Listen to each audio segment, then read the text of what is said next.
Hello everyone, welcome to my YouTube channel. Today in this lecture we are going to see some advanced features of the functions. So what we have seen till the last lecture is that here is our function.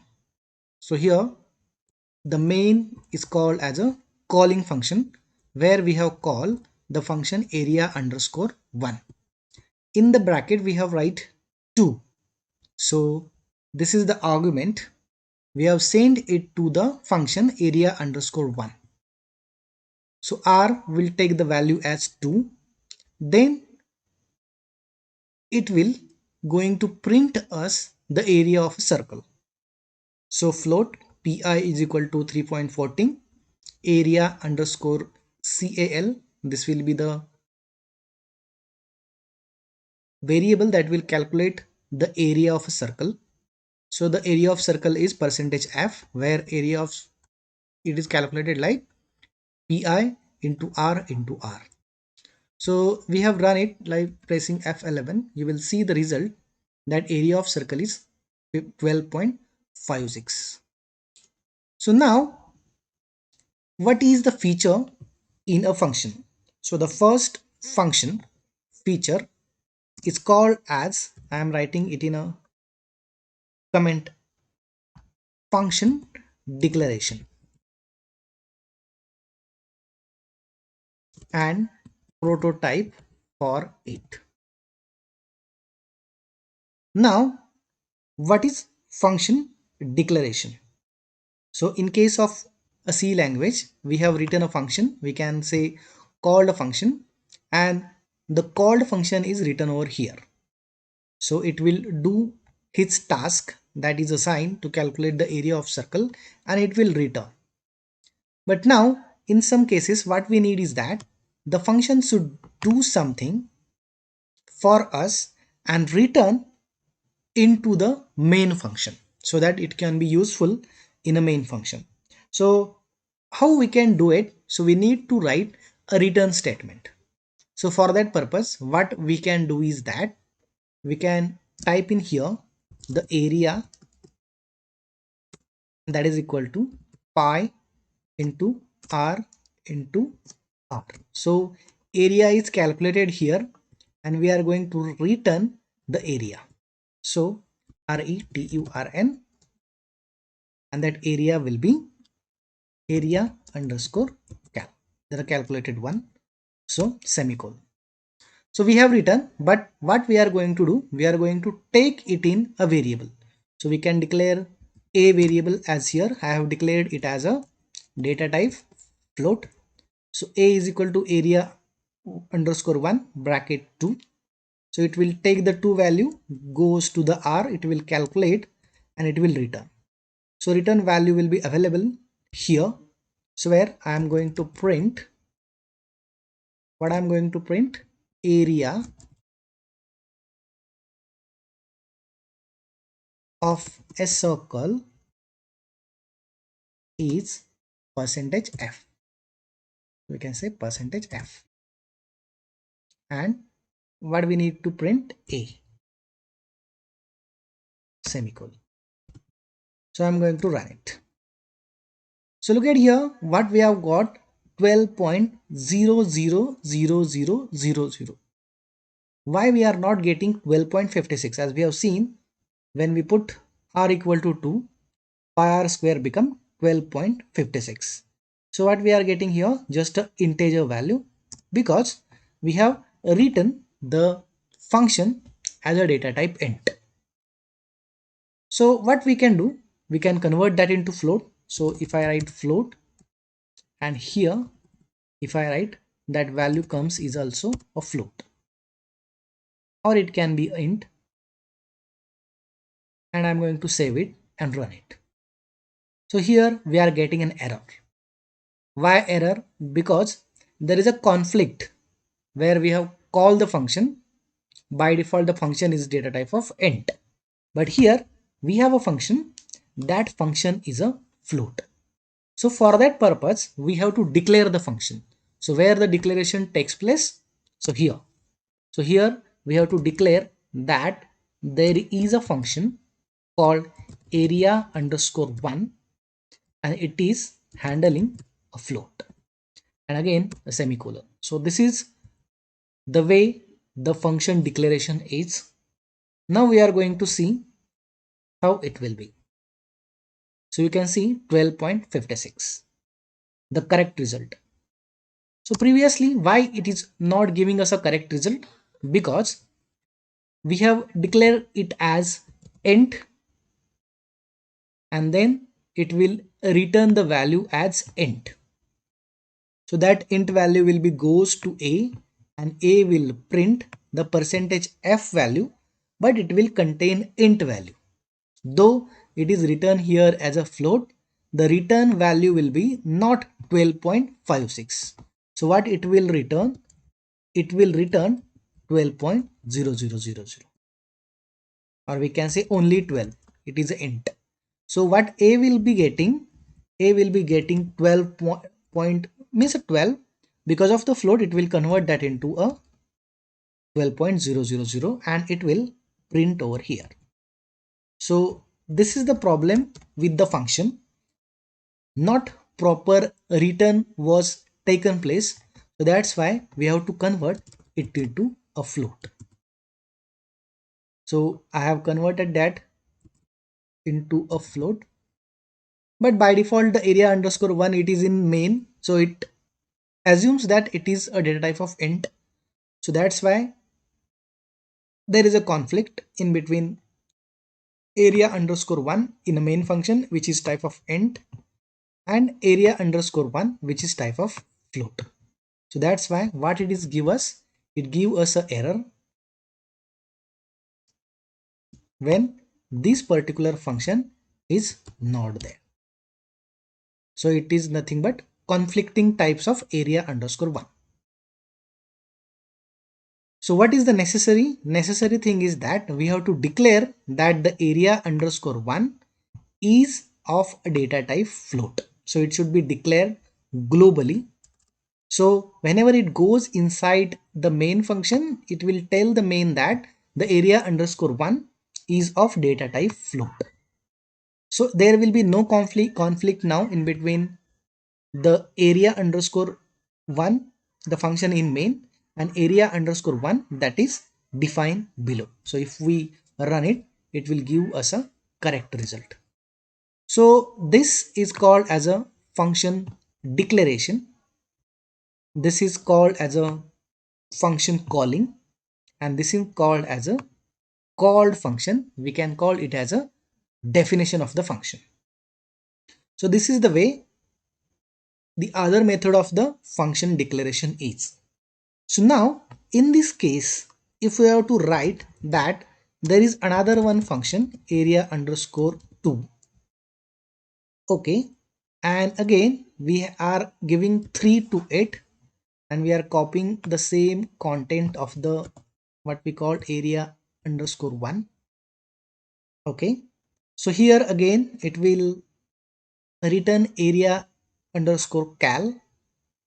So for that purpose, what we need to copy these two sentences. We have to give here a b. What I am taking in here, or we can say a, it will replace the value. Here we should type 2, and we need here a float r, and here we are passing 3 to it. Control S F11. Conflicting type area underscore 2, again the same mistake. So what we need to copy this sentence, and we have to paste the sentence to make it as a 2. Why this was happen?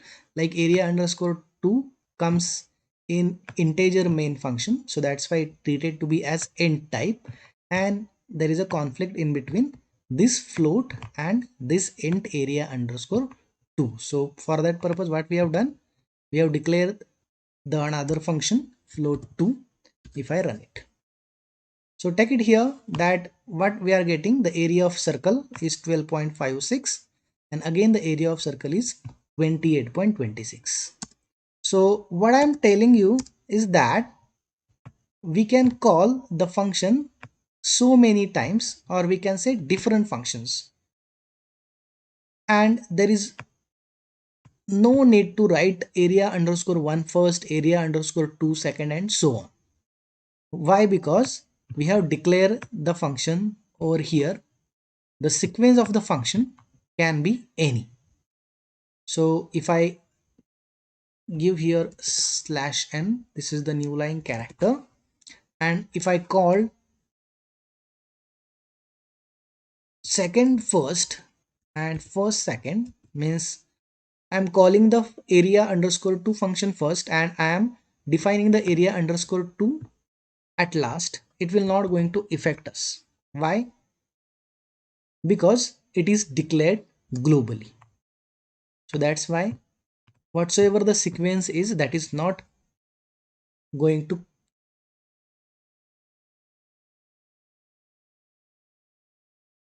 disturb our program. Okay, so this is the way the function declaration is, and this is the prototype. We can have int area underscore 1 int, so where this int will be given in here. So in this way the function is also int area underscore 1 int r, and then the calculation will be all int. There will be no float at all. The second advanced feature of the function is calling function. So there are two ways to call the function: by value and by reference. That is also called as call by value functions and call by reference function. These are the two names. Many authors use calling function by value and by reference, or we can have call by value functions and call by reference function. So what is call by value function? The program in here, it is nothing but a call by value function. Why it is called as a call by value function?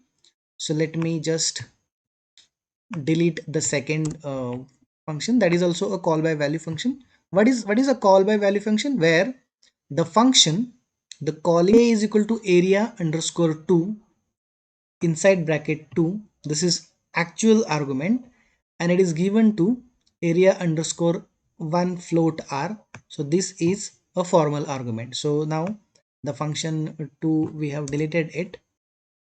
Area underscore 1 3, this will be actual argument, and float r, it will be a formal argument. So in this case what we have done, return area underscore cal, so it will return the value.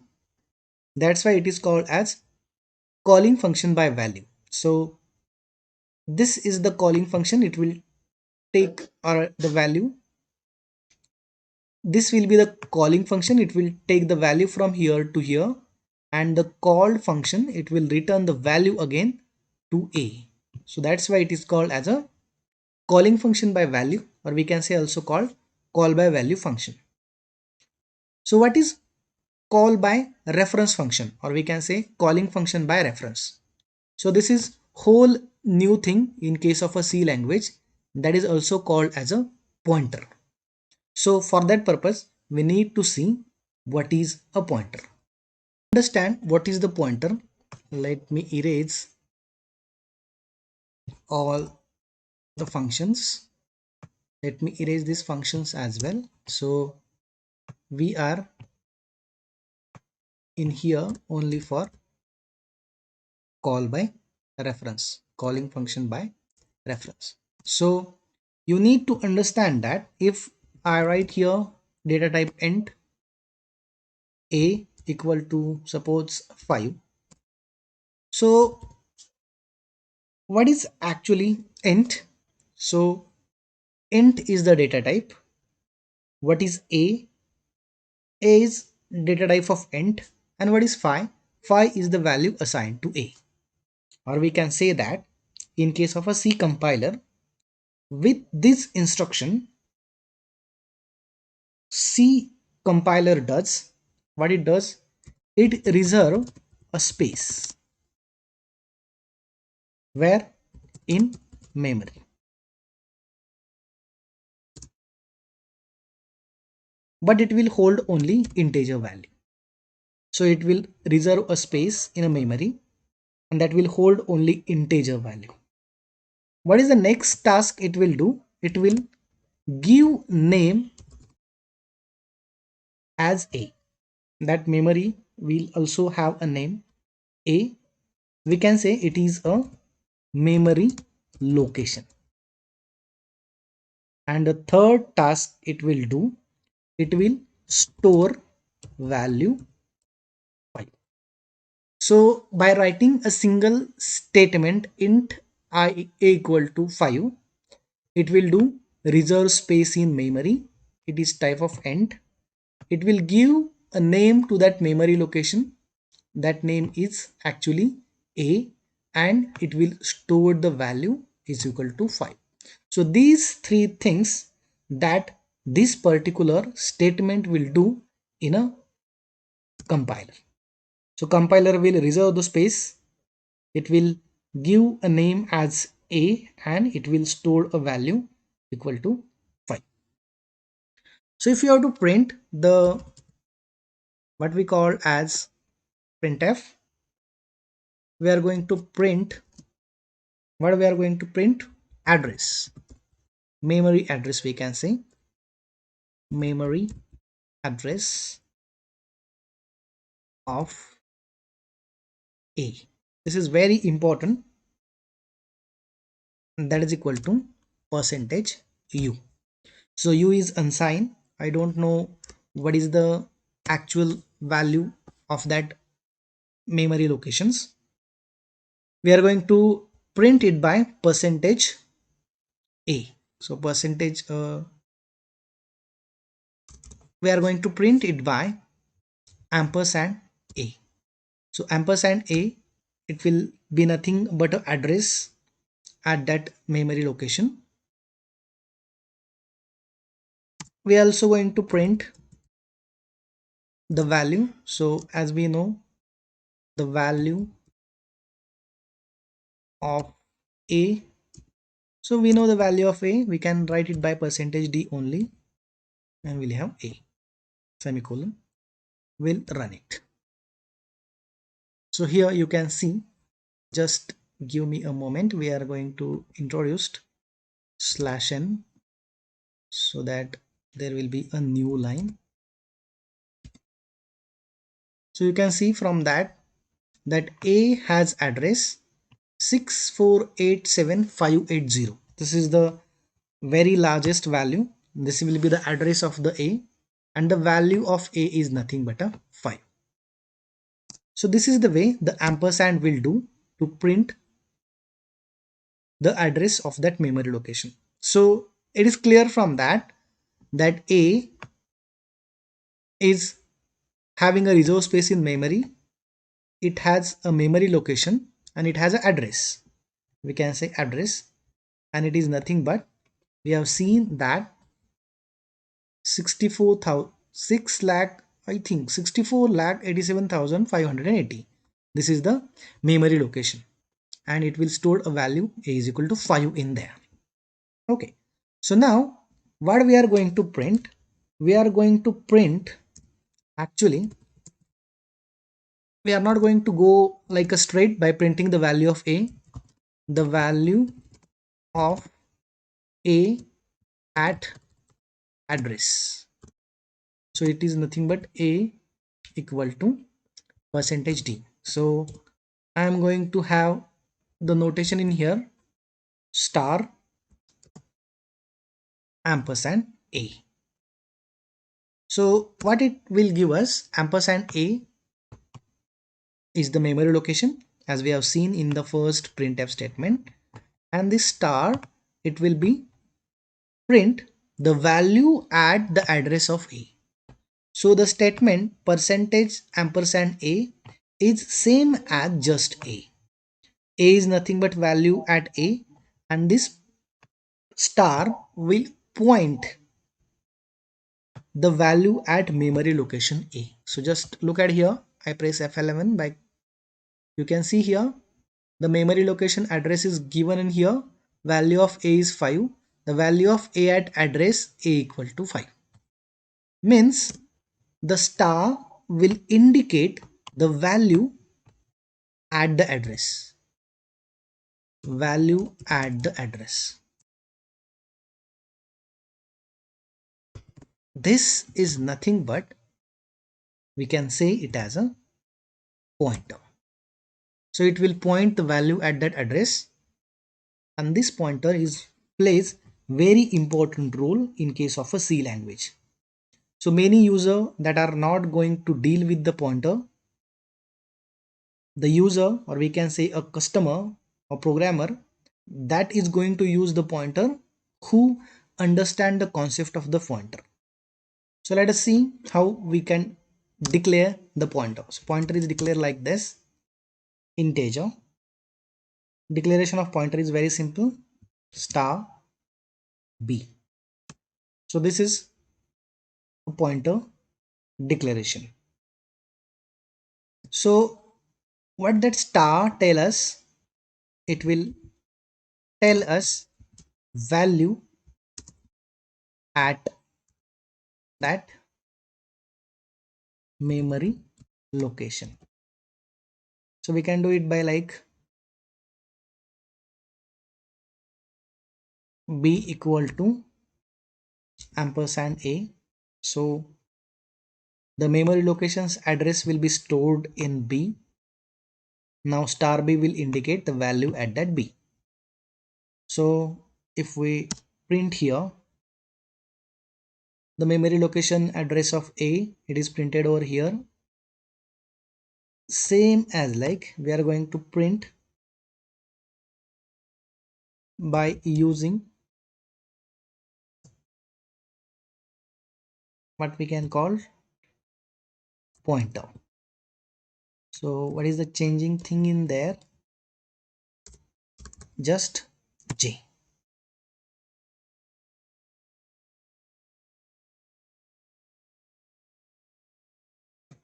Just b. So the statements, both these statements have same meaning, as ampersand a is nothing but b.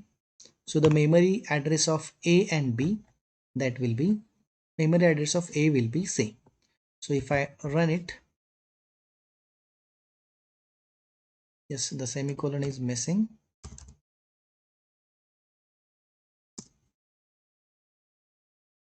Control S F11.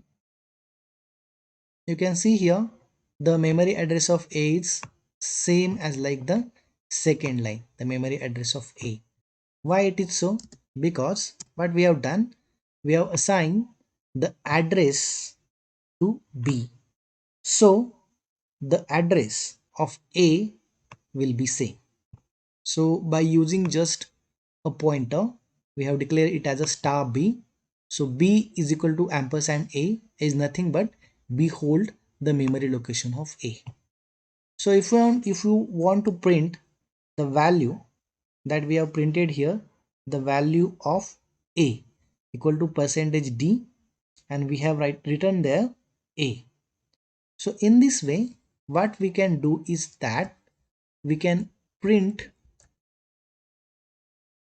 by using a pointer. So what we have? A B, right? So what we need to do here? Just a star. So look at here, Control S F11. So the next statement here comes here, the value of A equal to 5. What we have done? We have written here a star B, because B hold ampersand A, the memory locations, and star means value at that memory location. So if it holds the memory location of A, it will, star will give us the value at that memory location. So this is the power of the pointer. Now what we have done in here is the value of a at address a equal to percentage d. So where we have written star ampersand a. So this is same as like we are printing this particular statement star b. So this is the way we can use the pointer to point out the value at that memory locations. So as int a equal to 5, a holds some memory location. It will store a value in there. So if we need to understand what is the memory address, we are using ampersand a. And if you have to find the value at that memory location, we can go for star ampersand a, or we can go just like a. But in case of pointer, we can declare integer star b as a pointer. Then we can define b is equal to ampersand a, means the memory location is stored in b. Then the b will hold the value at that point, and b will hold the memory location, and star b will hold the value.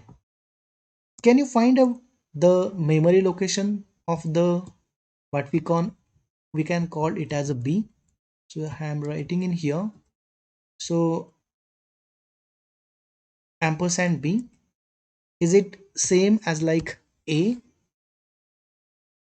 No, as a, it reserves space in memory. It is type of int. It will give him a name a, and it will store the value 5. In case of ampersand b, so we have declared here a b, same procedure for the pointer as well. It will have same the reserve space in memory. It will have a name b, and it will also have a value. So it will store the value of the other memory location. So if we run it, we can see the address of the pointer. So I am going to compile and run by using F11. Here, look at here.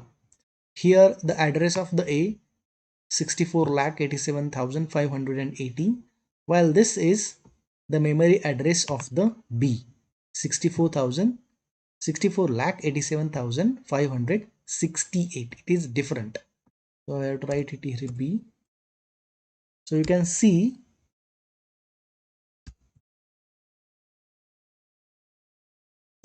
here the address of the B is different than the address of the A. Means though we are using pointer, we can point out the value at the memory locations, but that particular pointer is also have same statement as like the integer a is equal to 5. It will reserve memory. It is type of now int again. It will have a name b, and it will store the value. So this is the way the pointers are. So how we are going to use this for the calling function by reference or call by reference function. So let us see. Okay, let us see how to make this call by value function as a call by reference function. We need a pointers for that. So what we can do is that we don't need any kind of return statement in case of call by reference value. So for that purpose, what we need to do, we need to concentrate on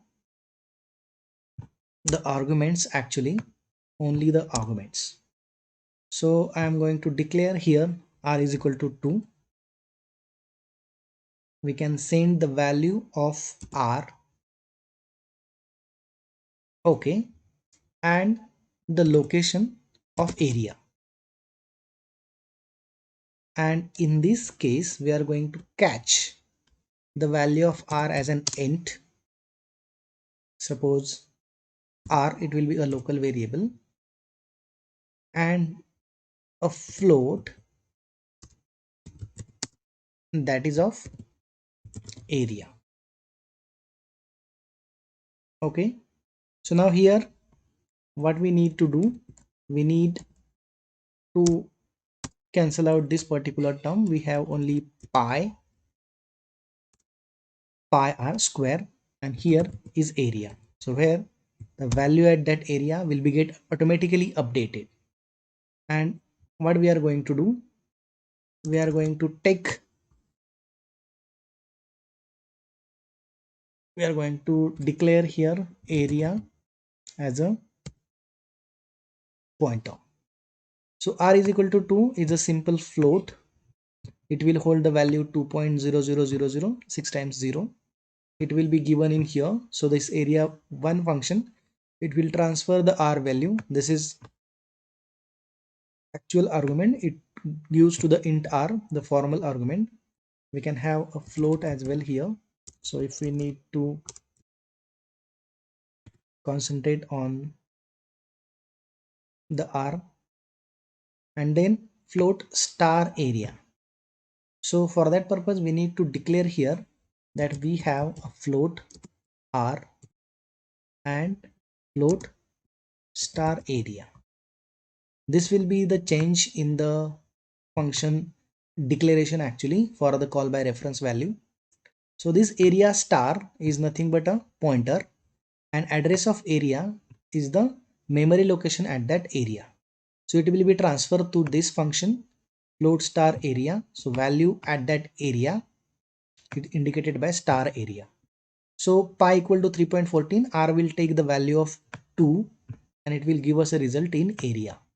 So value at that area, and it will be automatically get updated on the memory locations where we are going to print the area. So actually we are going to print the value at that area, not just area. So we have to declare float a are equal to 2 and area. So we'll send the address of the area to this function. It will be stored here. So star area will be the pointer at that memory location. And if we take the value pi into r into r. So star area will contain the value of these three functions. There is no need of return statement. And here we are going to print the area of circle is percentage f area. So star area value at that area, it is also equivalent to just an area. So if we press it F11, you will see the area of circle is 12.56. So this is the way the pointer function can be useful. With the proper knowledge of pointer, we can use the variable anywhere within the program, as the memory location is updated at each time. So pointer will help us to find out the value at that particular memory locations. So thank you for patience listening this particular lecture. So we'll see you in the next lecture.